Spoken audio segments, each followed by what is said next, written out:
여당은 지금 존재감이 별로 없습니다. 그러니까 여기서 출발해야 돼요. 현재 국정난맥은 여당이라고 하는 명실상부한 집단이 뒷받침되는 국정 운영을 해야 된다라고 하는 것입니다. 안 그래도 지금 국무총리, 대통령, 비서실장 다 경제관료 출신이거든요. 이 정무적 판단을 회복하려면 국민의힘이 회복돼야 된다. 이 말씀을 좀 어떻게 드리고 싶어요. 회복시켜요? 야, 저는 사실 권성동 원내대표나 이준석 대표가 국민의힘 정부를 만들 수 있는 상황인가? 그들 대표가 그런 문제부터 좀 출발해야 되고. 김태현의 정치쇼. 김태현의 정치쇼 금요일 4부. 여의도 정치인들의 말을 해석하는 여의도 정말이야 시간이 돌아왔습니다. 두 분 모셨어요. 정치 거기서 안윤상 거기서 김수민 시사평론가 피처링. 잠깐만. 오늘은 이재명 윤석열 한동훈은 그냥 하는 걸로 합시다. 아이템과 상관없이. 오늘 성대 총질하겠습니다. 뭔 총질이요? 성대 총질하겠습니다. 아, 성대 총질? 아이템과 상관없이 아무나 다 나온다는 얘기구나. 좋아 이거. 아 오늘 잘 될 것 같아. 자, 제 오른쪽에는 김태현 최정치부 기자. 단독 여신 안 할게요. 다른다면서 다 거론했어. 서울신문의 손지은 기자 모셨어요. 네, 안녕하세요. 손지은입니다. 자, 오늘은 저희가 그 광고 나갈 때 정말 재밌게 웃고 떠들었는데 이런 얘기 해드렸는데 해드릴 수가 없네. 해드릴 수가 없어. 우리 그 대통령하고 권성동 원내대표 간의 그 텔레그램 메시지 그거에 관련된 얘기를 했는데 주제는 그거였는데 실질적인 내용이 뭐였는지는 저희가 말씀드릴 수 없다는 거 재밌었어요. 일단 민주당 얘기부터 해볼게요. 그동안 이 민주당 사실은 어제도 그렇고 그제도 그렇고 민주당 전당대회가 있으니까 이 얘기가 주요 이슈가 돼야 되는데 잘 못했어요. 왜냐면 국민의힘에서 워낙 큼직한 사건들이 터지니까 오늘은 요거부터 해볼게요. 3명. 이제 결과가 이재명, 박용진, 강훈식. 이 네. 순위는 공개 안 됐죠? 네, 이 당대표는 물론이고요. 최고위원도 다 득표율이라든지 순위는 공개하지 않는 게 원칙이라서 공개되지 않았고요. 1위는 이재명 의원인 것 같은 생각을 네. 하고 있는 거고. 그리고 항상 이제 어느 당이든 예비 경선이 끝나고 나면은 누가 몇 표를 얻었다더라 이렇게 이제 언론 플레이 또는 뭐 일명 우리가 말하는 찌라시 이제 이런 여론전을 펼치죠. 일단 그럼 본선 언제예요? 자, 본선은 2월 28일이고요. 일단 다음 달 8일부터 매 주말마다 지역을 순회하면서 경선이 이제 진행이 되는 겁니다. 모든 결과는 8월 28일에 당대표가 정해집니다. 자, 일단은 최고위원도 중요하지만 제일 중요한 건 당대표니까 그 당대표 결선에 올랐던 세 사람 목소리 좀 들어보고 얘기 좀 계속 진행하죠. 강훈식 의원과 함께 커다란 스크럼 짜서 이번 전당대회 대이변회장으로 만들도록 하겠습니다. 원칙적으로 컷오프 이후에 그 논의하자고 했으니까 저도 그 논의를 해야 된다고 생각합니다. 차기 총선에서 승리하고 또 다음 대선에서도 이길 수 있도록 전국 정당화를 확실하게 해. 자, 일단 김수민 평론가. 네. 이재명 의원이 올라갈 거란 건 뭐 대한민국 누구나 예상할 수 있는 거고 나머지 2명이 이제 어떻게 되느냐는 거 막 시나리오들이 있었잖아요. 막 예상치. 예상하셨어요? 강훈식, 박용진? 저는 조금 틀렸어요. 다 틀린 건 아닌데 강훈식 의원은 올라갈 것으로 저는 예상을 했습니다. 그건 왜 그래요? 왜냐면 강훈식 의원이 사실은 후보들 중에 인지도는 제일 떨어지잖아. 그런데 그래도 당 중앙위가 70% 투표 비중을 차지하고 있고 강훈식 의원이 당뇨로서 오랫동안 활동을 했잖아요. 그리고 이번에 뭐 86그룹이라든지 좀 조직적인 뒷받침이 있었기 때문에 다른 한 사람을 몰라도 강훈식 의원은 반드시 올라간다. 고 제가 예측을 했고 사실 나머지 한 자리는 저의 평론가로서의 관전자로서의 욕망이 깃든 바람이었던 거죠. 서른 의원.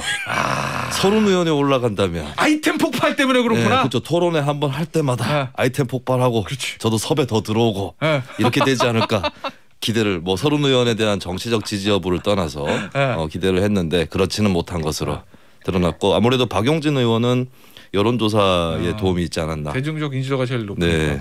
우리 손 기자는 이거 분석 어떻게 하고 계세요? 강훈식 박용진 두 사람 올라간 거? 이제 저도 제가 먼저 몇 주 전에도 저한테 여쭤보셨을 때 얘기를 했었고, 이제 강훈식 의원 같은 경우에는 이제 일반 국민들이 잘 모를 수는 있어도 이 이인영, 임종석, 송영길로 하는 이 86세대와 요거를 이제 이 형들을 보좌하는 그 운동권 마지막 그룹들이 있습니다. 이제 여기서 활동을 해왔고, 마지막 그룹 이 양측이 굉장히 끈끈합니다. 그러니까 예전에 이인영 원내대표가 원내대표로 선출될 때도 이때 이제 강훈식 의원 등등이 이제 힘을 모았었고, 이번에는 이제 막판에도 임종석 전 대통령 비서실장이든지 지지 선언이 계속 나왔잖아요. 근데 이제 저희가 마지막에는 지지 선언이 갑자기 너무 쏟아져가지고 조금 표를 다 못 모았나 이렇게 우려도 있었는데, 이제 요번에 이렇게 어차피 이제 예비 경선은 중앙위원 투표가 70%였기 때문에 이제 조직적인 여기 활약이 돼서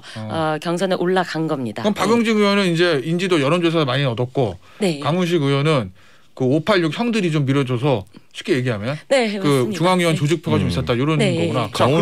강훈식 의원은 그 삼국지에 총나라 강유 같은 존재죠. 총나라 강유. 네네. 제갈공명 사후에 총나라를 마지막에 책임지는. 이게 86세대 범86 운동권 세대의 이제 막내로서 그렇게 봐야 되는구나. 나섰다라고 봐야 되겠죠. 자, 그러면은 제일 이제 관심은 이재명 의원에 맞서는 단일화잖아요. 박용진, 강훈식 두 사람의 앞서 얘기 들어보면은 보면 다 원칙적으로 할 수 있습니다라고 하는데 실질적으로 어떻게 될 것 같아요? 저는 이제 두 의원 모두 잘 아는데 둘이 어떤 정치를 하고 싶고 앞으로 어떤 사람이 되고 싶은지를 잘 알고 있습니다. 그래서 사실 단일화를 그러니까 이재명 후보를 이기기 위한 단일화는 이제 정치적 명분이 될지 모르겠지만 그렇게 단일화를 해야 될 그런 상황은 아니에요. 하지만 문제는 이제 계속 여론조사 결과가 나올 텐데 만약에 여기서 아주 큰 차이가 나지 않고 둘이 단일화를 한다면 이재명 후보를 이길 수 있다든지 뭔가 단일화를 하거나 하지 않는 게 이 전체 전당대회 승패를 가를 수 있는 정도가 되면 그때는 본격적으로 논의가 될 겁니다.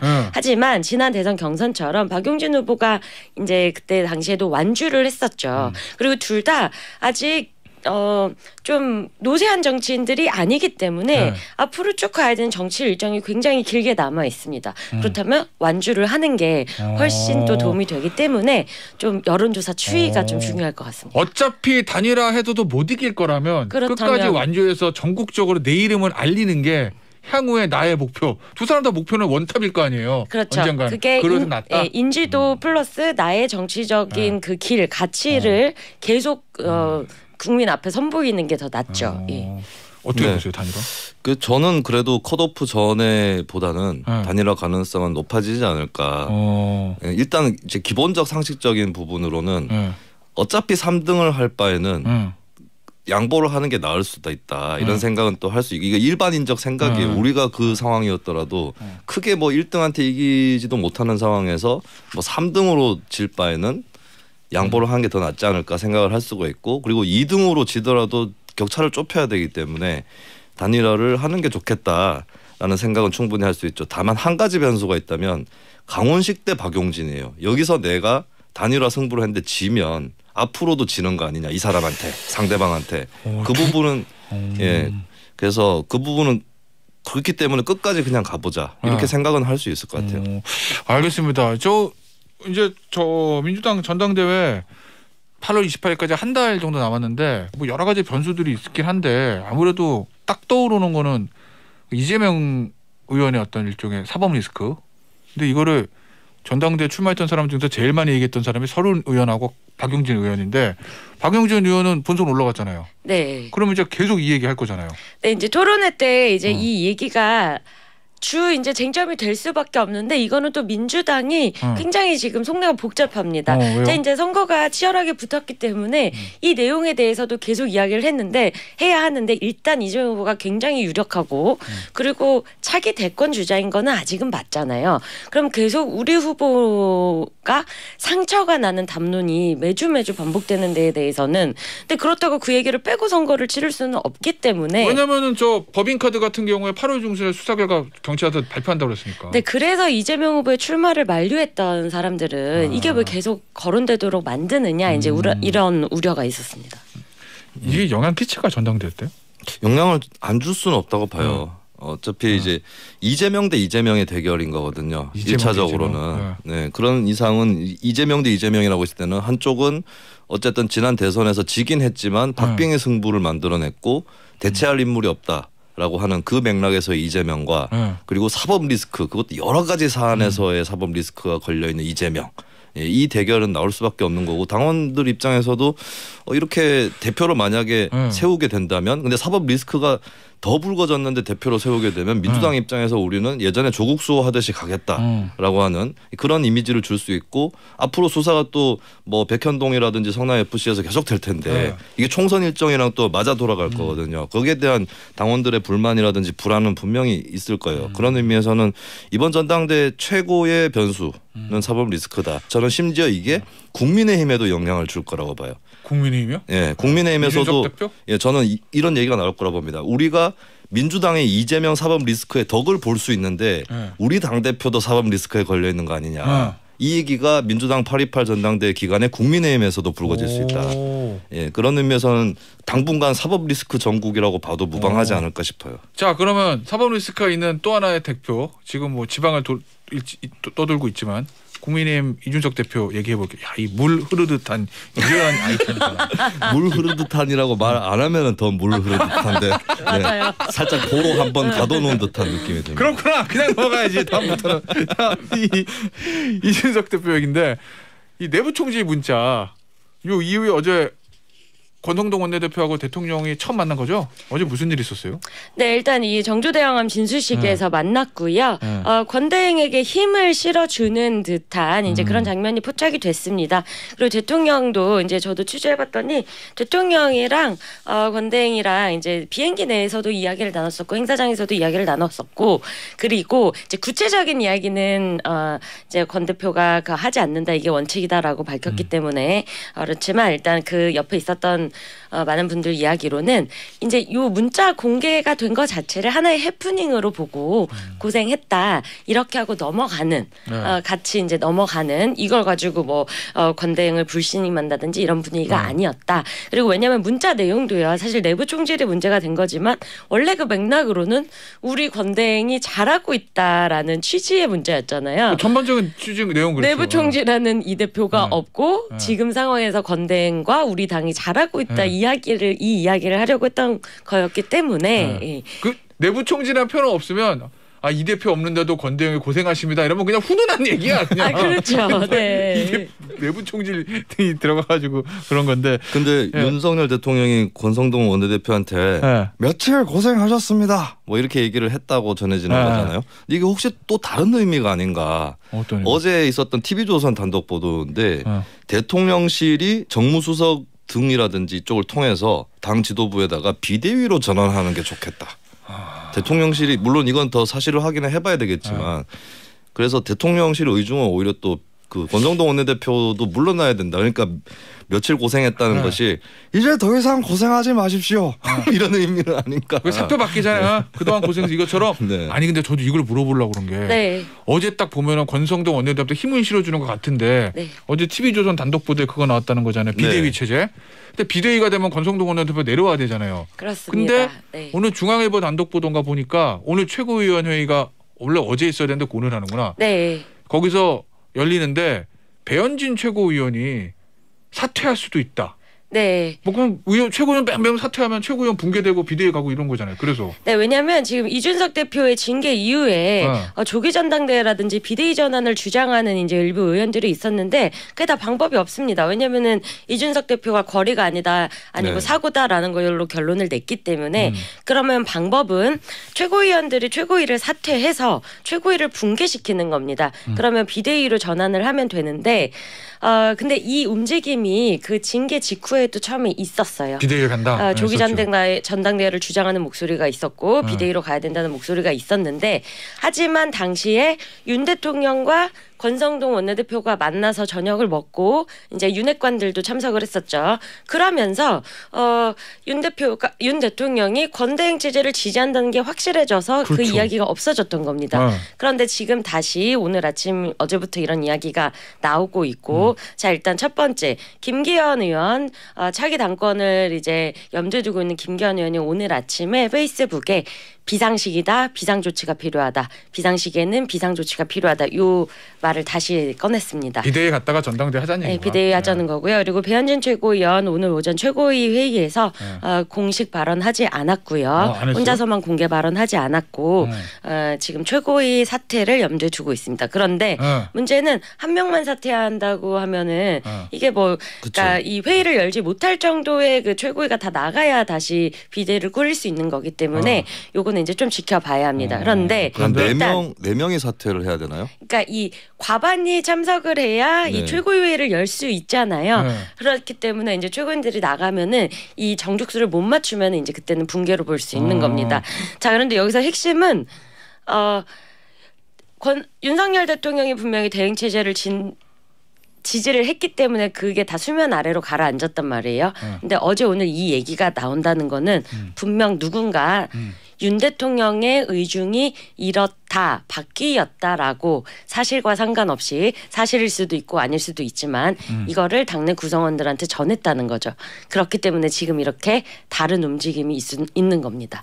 왜냐하면 윤 대통령이 이미 권대행 체제가 맞다라고 한 상태에서 이거를 대통령의 뜻과 다르게 만약에 비대위라든지 조기전당대회를 주장을 하려면 한 번 뜻이 왔는데 다시 이 뜻이 바뀌었다는 식의 뭔가의 사인을 뭐 윤 대통령의 진짜 의중이거나 아니면 누군가는 이거를 전달을 했다는 겁니다. 호가호위하는 사람이 있다는 이런 거예요? 호가호위가일 수도 있고 아니면은 윤 대통령의 진짜 그 윤심이 그렇게 전해졌을 수도 있는 거고요. 알겠습니다. 다음 주 또 국민의힘도 급박하게 돌아가겠네요. 자, 저기 이 문자 메시지 공개된 거 가지고 새로운 인물이 등장했잖아요. 강기훈이라는 사람. 요거에 대해서 어제 민주당의 박홍구 원내대표가 한 얘기가 있는데 그거 좀 듣고 그 얘기 좀 나눠보죠. 대한민국 대통령실이 극우 유튜버들의 일자리 요람이 되고 있습니다.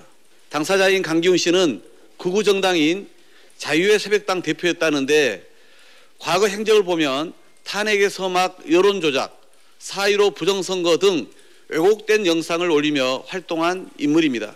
윤석열 정부는 자유의 새벽당과 같은 이념을 지향하는 것인지도 함께 밝힐 것을 촉구합니다. 김수현 평론가. 네.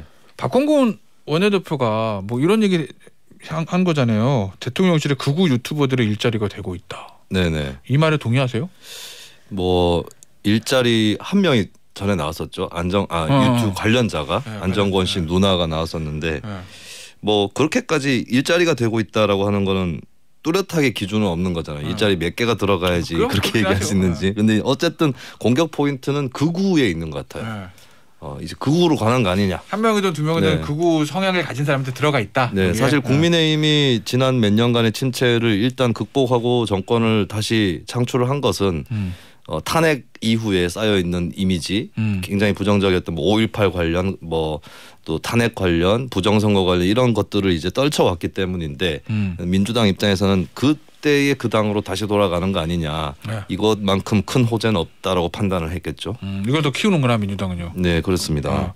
저 손주영 기자는 어떻게 봐요? 어제 부정선거 주장했던 민기현국 의원이 그 부정선거 주장했던 거 대법원에서 기각됐잖아요. 네. 그러니까 바로 이준석 대표가 페이스북에다 글 써버리던데 당신들이 문제야 이런 거잖아요. 이제 취지는. 그리고 이제 이게 굉장히 다시 국민의힘을 이제 우리가 보통 말하는 아스팔트 국으로 이제 끌고 갈 수 있는 이제 위험이 있잖아요. 그래서 오늘 아침 최고위가 굉장히 우리가 마지막 최고위가 월요일이었고 문자 사태가 있었고 오늘 최고위였는데 권성동 대행의 첫 공개 발언이 뭐였냐면 어제 대법원 판결을 이야기하면서 대법원 판결을 존중한다. 그러니까 국민의힘은 진짜 더 이상 이 부정선거를 주장하는 측과는 다르다라는 점을 이제 분명히 다시 한번 강조를 했습니다. 또다시 4년 전에 되도 않는 이념투쟁으로 갈 수는 없다. 뭐 이런 거구나. 네. 예. 자, 강기훈 씨란 분에 대해서 취재 좀 해보셨어요?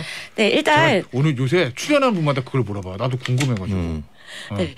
이제 필리핀 특사를 원래 이제 대통령 특사 같은 경우에는 정부랑 이제 대통령실에서도 보조가 되기 때문에 이제 저희가 특사를 대통령실에서 왜냐면 행정관이기 때문에 그 역할로 간 것인지 아닌지 이제 이 부분을 계속 확인 중이었거든요. 그런데 이제 원내대표실 권 대행을 보좌하는 이제 역할로 갔다 이거고요. 자, 일단 이분이 자유의 새벽당이라는 그런 이제 극우 성향의 정당의 발기인이고 있고 이제 정당에서는 자유한국당 시절에 황교안 대표가 이제 부정선거랑 관련이 있죠.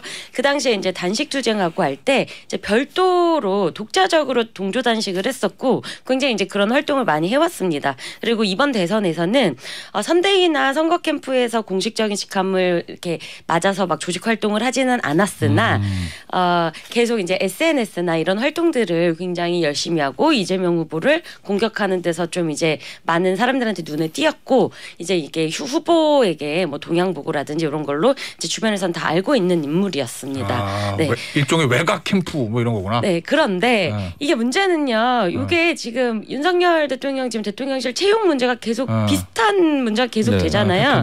이게 왜냐하면 윤석열 대통령의 정치 대비 기간이 짧았고 선대위가 꾸려졌다가 붕괴가 돼서 선대본부는 그냥 몇 명을 데려가면서 이 선대위에 있던 인원들이 다 뿔뿔이 흩어지고 관리가 하나도 안 된 상황에서 누구는 대통령실을 가고 누구는 또 여러 자리를 하고 이러면서 이 문제가 조금 선대위가 좀 제대로 안 돌아갔기 때문에 계속 문제가 일어날 수밖에 없습니다. 알겠습니다. 김수현 평론가. 네. 이 내부 총재 사태부터 시작해가지고 지금 네. 당용 여기가 문제가 있는 거 맞잖아요. 어쨌든 분란이 그렇죠. 밖으로 들어오니까 뭔가 조언 한마디 해주세요. 이게 대통령들이 취임 일성, 그러니까 당선 일성이 안 지켜지고 있어요. 연달아서 문재인 대통령 같은 경우가 전에 보면은 문재인 정부가 아니라 민주당 정부입니다. 했는데 민주당 정부 안 됐어요. 맞아. 청와대 중심 정부 됐잖아요. 근데 윤석열 대통령도 당선 일성이 윤석열 정부가 아니라 국민의힘 정부입니다. 라고 했거든요. 근데 지금 국민의힘이 여당으로서 역할을 하고 있느냐. 그러니까 윤석열 대통령이 사실 대통령실 권한을 줄인다는 취지로 인원도 줄이고 했는데 결국에는 대통령실이 독주를 하고 있고 여당은 지금 존재감이 별로 없습니다. 그러니까 여기서 출발해야 돼요. 현재 국정난맥은 여당이라고 하는 명실상부한 집단이 뒷받침되는 국정 운영을 해야 된다라고 하는 것입니다. 안 그래도 지금 국무총리, 대통령 비서실장 다 경제관료 출신이거든요. 이 정무적 판단을 회복하려면 국민의힘이 회복돼야 된다. 이 말씀을 좀 어떻게 드리고 싶어요. 그럼? 저는 사실 권성동 원내대표나 이준석 대표가 국민의힘 정부를 만들 수 있는 상황인가.